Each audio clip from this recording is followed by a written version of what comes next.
আমরা এই মুহূর্তে সাভার ট্যানারিতে রয়েছি। এখানের যে ট্যানারিগুলো তারা প্রতি বছরই 15 থেকে 20 লাখ চামড়া কোরবানি কেন্দ্রিক সংগ্রহ করে থাকেন। আমরা সেভাবে সেই লক্ষ্যমাত্রাই দেখেছি। আজকের এখন পর্যন্ত সকাল থেকে 50টি ট্রাকের মতো সাভারের এই ট্যানারিতে আছে এবং এসছে। এই মুহূর্তে আমরা রয়েছি মিতালি ট্যানারিতে। এই মিতালি ট্যানারির যে অবস্থা যদি আপনাদেরকে একটু ব্যাখ্যা করতে যাই, প্রতি বছরই এই ট্যানারি থেকে যেই চামড়া প্রক্রিয়াজাতকরণ করা হয় সেই চামড়া ইতালি, জাপান এবং চায়না এই 3 দেশে মূলত রপ্তানি হয়ে থাকে এবং এই রপ্তানিযুক্ত যেই চামড়াগুলো রয়েছে এটি বস্তুতপক্ষে LWG যে সার্টিফাইড প্রতিষ্ঠান রয়েছে সেটির মধ্যে কিন্তু অন্তর্ভুক্ত না। বাংলাদেশে মোট 8টি প্রতিষ্ঠান রয়েছে। আপনারা নিশ্চয়ই জানেন পরিবেশগত কারণে বিভিন্ন সময় একসময় বাংলাদেশের চামড়ার দাম অনেক বেশি থাকলেও এখন কিন্তু সেই চামড়ার মূল্য পাচ্ছেন না বলে অভিযোগ অধিকাংশ যারা মাদ্রাসার শিক্ষক রয়েছেন অথবা যারা এই মৌসুমি ব্যবসাটা করেন চামড়া কেন্দ্রিক তাদের।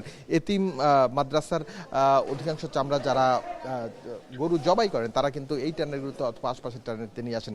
প্রতি বছরের ন্যায় এবারও চলছে চামড়া সংগ্রহ, কারণ চামড়া সংগ্রহের প্রথম একটি ধাপ হলো গিয়ে গরু জবাই করার পর চামড়াটি খুব সূক্ষ্মভাবে ছাড়িয়ে নেয়। সেটি যদি প্রক্রিয়াজাত করা সঠিকভাবে না হয় সেক্ষেত্রে কিন্তু এই যে চামড়ার মূল্য দাম সেটি পড়ে যেতে পারে। এবারে 62 থেকে 67 টাকা পর্যন্ত প্রতি বর্গ ফুট চামড়ার দাম নির্ধারণ করা হয়েছে। সেই হিসেবে একটি বড় চামড়া 1330 টাকা পর্যন্ত অথবা 50 টাকা পর্যন্ত দাম আসতে পারে। এছাড়া ছোট চামড়ার ক্ষেত্রে সেই দামটি কিন্তু 1150 টাকা পর্যন্ত হয়ে থাকে। তবে এই যে দামের কথা বলা হয়েছে সরকার নির্ধারিত, সেই সরকার নির্ধারিত দামের সঙ্গে কিন্তু বাস্তবতার কোনো মিল ইতিমধ্যে খুঁজে পাচ্ছে না। তার কারণ মৌসুমী ব্যবসায়ীরা বলছে গেল বছর যেই চামড়াটি তারা কিনেছেন অথবা বিক্রি করতে পেরেছেন যেই দামে, সেই দামে কিন্তু এবছর বিক্রি করতে পারেননি। কারণ তারা যেই চামড়া 900 টাকা 950 টাকা দিয়ে কিনেছেন সেই চামড়া তারা ট্যানারিতে আসার পর 700 থেকে 750 টাকা বলছে। আপনারা দেখতে পাচ্ছেন নিচের এই চামড়াগুলো যেগুলো এখন লবণ লাগানো হচ্ছে, এই চামড়াগুলো কিন্তু ঢাকার পাশ থেকে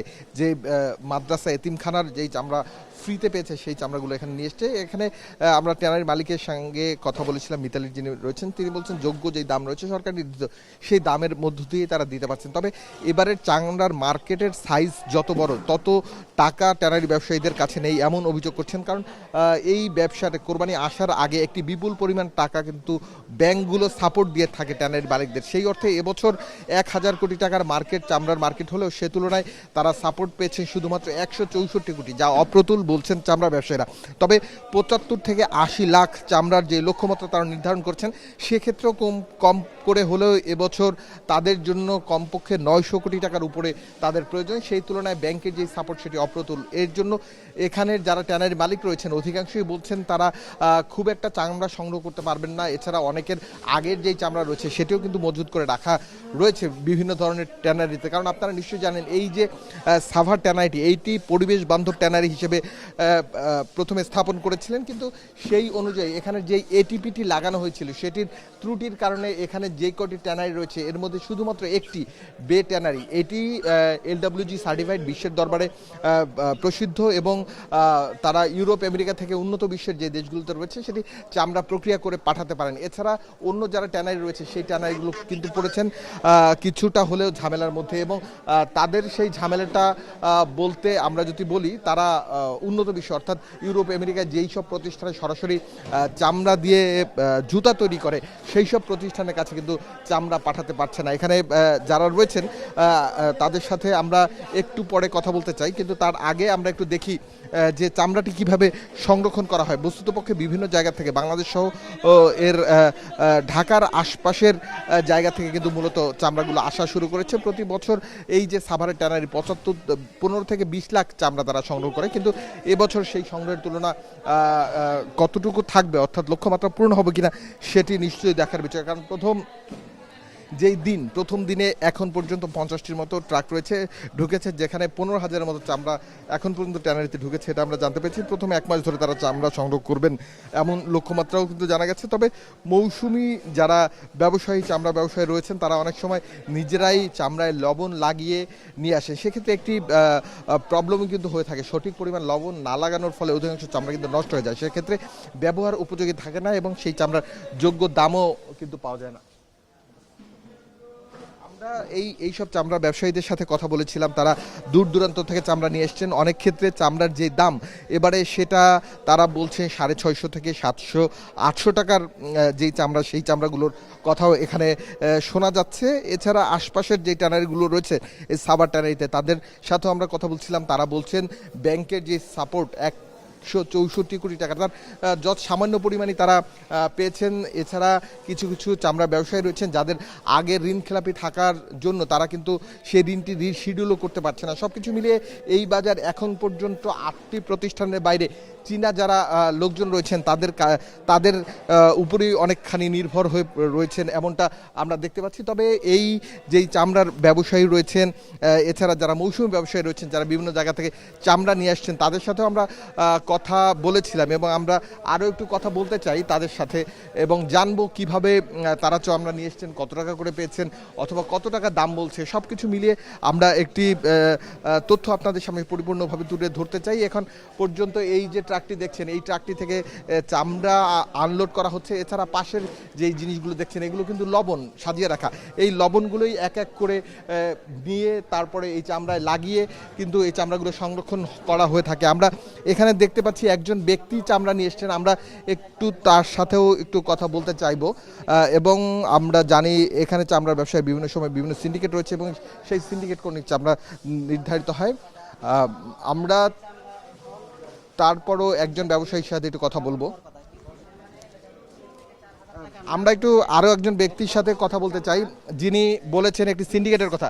আচ্ছা, আপনি বলছিলেন 7 থেকে না, সিন্ডিকেট করে যারা, সেটা আসলে আমরা তো সচক্ষে দেখি না, কিন্তু আমরা যেটা জানতে পারছি 10 থেকে 12 বছর আগে প্রতি চামড়া পিস 4 থেকে 4,500 টাকা বিক্রি হতো। কিন্তু এখন তো সেই হিসাব অনুযায়ী এই চামড়া প্রতি আরও বাড়ার কথা, কিন্তু তা না হয়ে এখন প্রতি পিস চামড়া 7 থেকে 800 টাকা আমাদেরকে দেওয়া হয়। এর মাধ্যমে তো বোঝা যায় সরকারি রেট তো 1150 থেকে 1350 পর্যন্ত। আসলে সিন্ডিকেটটা মূলত হয়তো উপরের মহল থেকে হতে পারে, সেটা আমরা সঠিকটা জানি না। কিন্তু আমরা দেখতেছি প্রত্যেকটা বিষয়ের বাজার মূল্য প্রত্যেক বছর বা মাসকে মাস পরেই বাড়তেছে, কিন্তু শুধু চামড়া একটা বিশাল একটা শিল্প বস্তু, সেটা তো আরো বাড়ার কথা, কিন্তু না বেড়ে এটা কমার কারণ কি? আপনাকে প্রতিটি চামড়া কত টাকা করে দিয়েছে? গত বছর দিয়েছিল 800 থেকে 850 টাকা। এবার কত দিয়েছে? এবার এরকমই হবে, এখনো সঠিক মূল্যটা আমরা এখনো নির্ধারণ করে নাই। নাই। তার মানে আপনি কত পিস চামড়া নিয়ে এসেছেন? এখন আনছি আমরা, আগে এক গাড়ি আসছে, এখন আরেক গাড়ি নিয়ে আসছি 320 পিস। আমরা 1500 চামড়া আনার আমাদের টার্গেট আছে আর কি। 1500 চামড়া নিয়ে আসবেন। তবে সরকার নির্ধারিত মূল্য কি তারা বলছে না? বলছে, ঠিক আছে, আমরা শুনতে পাচ্ছি যে আপনি জানেন কত টাকা করে চামড়ার সরকারি মূল্য কতটুকু নির্ধারিত সরকারের পক্ষ থেকে আমরা জানিও না। এবং ঠিক আছে 67 টাকা, সেক্ষেত্রে 1350 টাকার উপরে চামড়ার দাম আসার কথা প্রতি পিস, কিন্তু সেটা তো দেওয়া হয় না। ইতিপূর্বে যেমন সরকারি যদি রেট থাকে সেটা কিন্তু আমরা পাইনি, ওটা আমরা পাইনি এবং এই বছর আমরা পাবো কিনা যায় না। যেমন গত বছর আমরা শুনেছি যে একটা চামড়ার মূল্য 800 থেকে 850 ছিল। অবশ্যই গত বছরও সরকারের নির্ধারিত একটা অ্যামাউন্ট ছিল, কিন্তু আমরা সেটা পাইনি। যদি সঠিক মূল্যটা যদি দেওয়া হতো এবং সেটা যদি প্রশাসন সাহায্য দিত তাহলে আমরা হয়তো পেতাম। সরকারের পক্ষ থেকে এরকম কোনো। আপনারা শুনছিলেন যে একটি সিন্ডিকেট, অর্থাৎ সরকার যে নির্ধারিত মূল্য, সেই নির্ধারিত মূল্যে এখানে যারা এসছেন এরা কিন্তু এতিমখানা অথবা মাদ্রাসা মসজিদের যেই চামড়াগুলো সেইগুলো নিয়ে এসছেন এবং তারা অনেক ক্ষেত্রে এই চামড়াগুলো যারা গরিব শিক্ষার্থীদের, সেই শিক্ষার্থীদের কাজেই ব্যবহার করে থাকেন। তবে যেই পরিমাণ মূল্য তাদেরকে দেওয়ার কথা ছিল 1300 থেকে 1350 থেকে 1100 টাকা, সেই পরিমাণ মূল্য কিন্তু এই যেই প্রতিষ্ঠান দেখছেন মিতালি ট্যানারি, সেই মিতালি ট্যানারি দিচ্ছে না। তবে জবাবদিহিতার যে বিষয়টি, যে ন্যায্য মূল্য যদি না পায় কোনো ক্ষেত্রে, সেক্ষেত্রে কী ধরনের পদক্ষেপ নেবে, কী ব্যবস্থা নেবে, সে ধরনের কোনো কিছু কিন্তু আমরা এখানে দেখতে পাচ্ছি না। শুধু এই প্রতিষ্ঠান নয়, এখানে সাভারের চামড়ার ট্যানারিতে এখন পর্যন্ত দাম নির্ধারণের যে ব্যাপারগুলো সেগুলো কিন্তু আসেনি। আর একটি ট্রাক এই মুহূর্তে ঢুকছে সাভারের এই মিতালি ট্যানারিতে, সেখানেও আমরা দেখতে পাচ্ছি কেউ চামড়া নিয়ে এসছেন এবং এই চামড়াগুলোর দাম কত নির্ধারিত হবে সেগুলো কিন্তু পরে আমরা জানতে পারবো। এখানে যারা রয়েছেন তারা আসলে আমরা একটু আপনার কাছে জানতে চাই, সেটা হলো যে ওটা বলছেন এক একটি চামড়ার দাম 700 থেকে 800 টাকা পাবেন, এটা কি সত্য? আপনি কি ভাই প্রতিষ্ঠানে কেউ? ভাই আপনি প্রতিষ্ঠানে কেউ? না না সামান্য এখানে একটি লুকোচুরি দেখা যাচ্ছে, অর্থাৎ কেউই ঠিকভাবে কথা বলতে চাইছেন না, অথবা যেই জিনিসটা নির্ধারিত মূল্য থাকার কথা সেই জিনিসটা কতখানি আছে এটি কিন্তু দেখার বিষয়। এছাড়া মনিটরিং এর ক্ষেত্রে যাদের থাকার কথা, কারণ এটি বিসিক শিল্পনগরের মধ্যে, অর্থাৎ এই যে ক্ষুদ্র শিল্পের যেই সব লোকজন মনিটরিং ক্ষেত্রে থাকার কথা তাদের কিন্তু আমরা এখন পর্যন্ত এখানে দেখতে পাইনি।